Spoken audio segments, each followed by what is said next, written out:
Would you watch this movie? A journalist who has become very vocal against his government walks into the Saudi consulate in Turkey. His fiancée is waiting outside for him. A few hours later, somebody walks out wearing his clothes and his glasses. But it's not him. He has disappeared. His fiancée raises the alarm. Turkish authorities begin investigating. Intelligence agencies get involved. World leaders are demanding answers.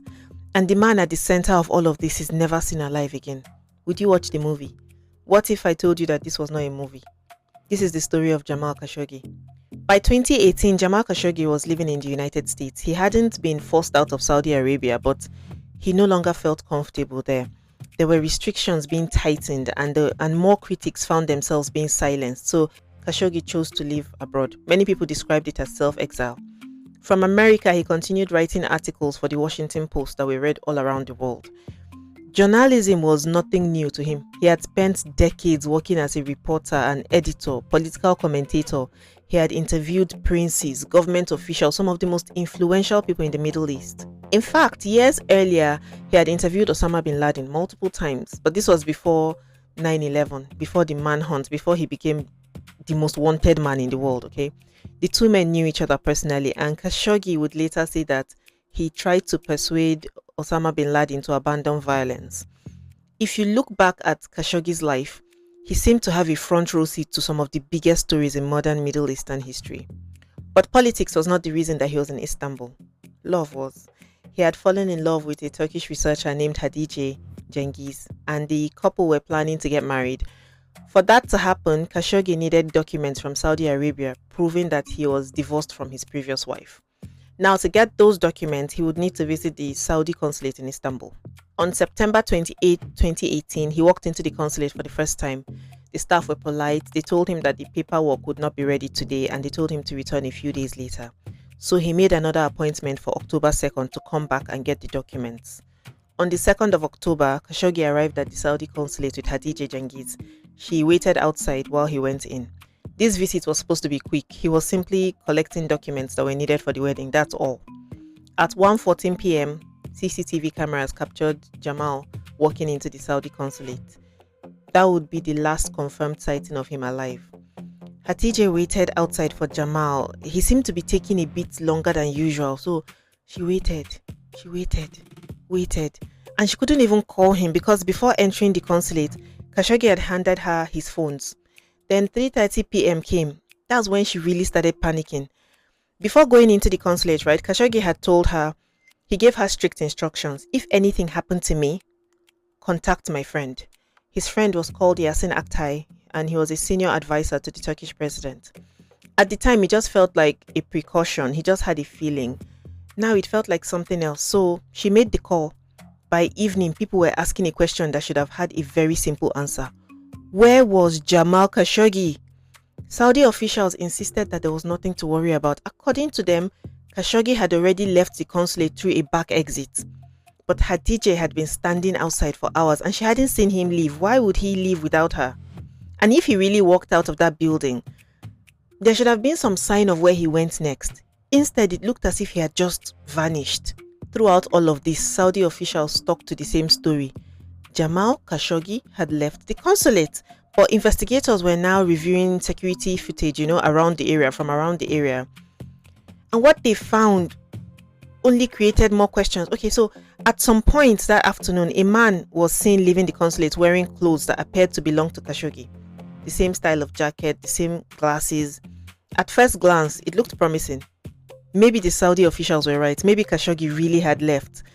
But there was just one problem. The man in the footage was not Jamal Khashoggi. Turkish investigators would later identify him as a Saudi man named Mustafa al-Madani.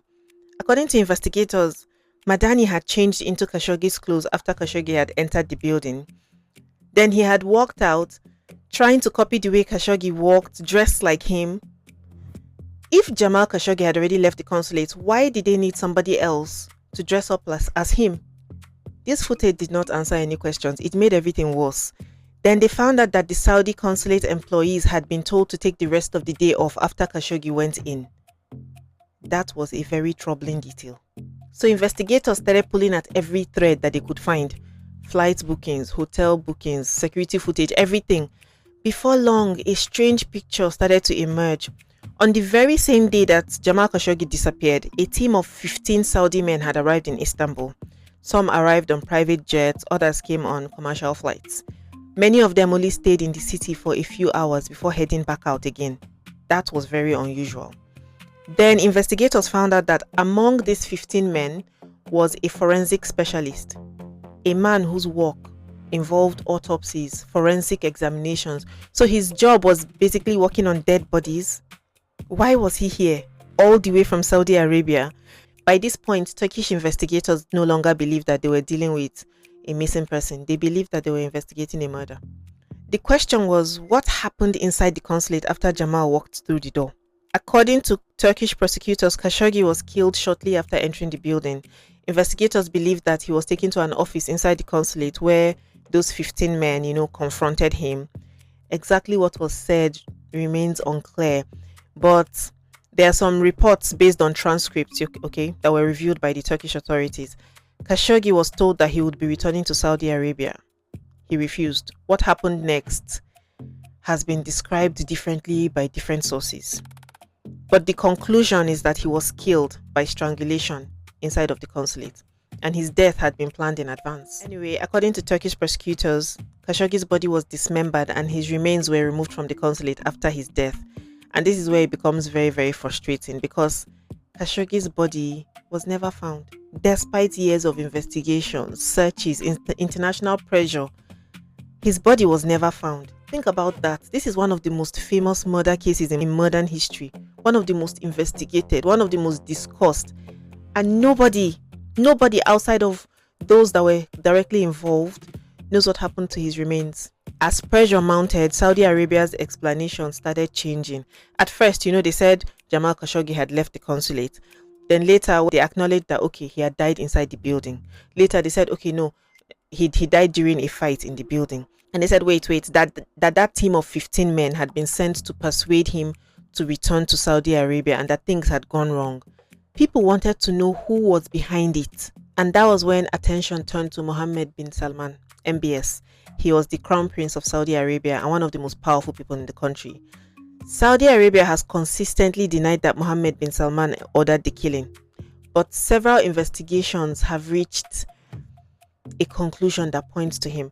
So a United Nations investigator later concluded that Khashoggi's killing had been planned in advance and carried out by the Saudi state agents. Then in 2021, the United States released a declassified intelligence report. That report concluded that Mohammed bin Salman had approved an operation to capture or kill Jamal Khashoggi. Saudi Arabia completely rejected those findings. The Crown Prince rejected them completely too. But by now, the case had become an international scandal.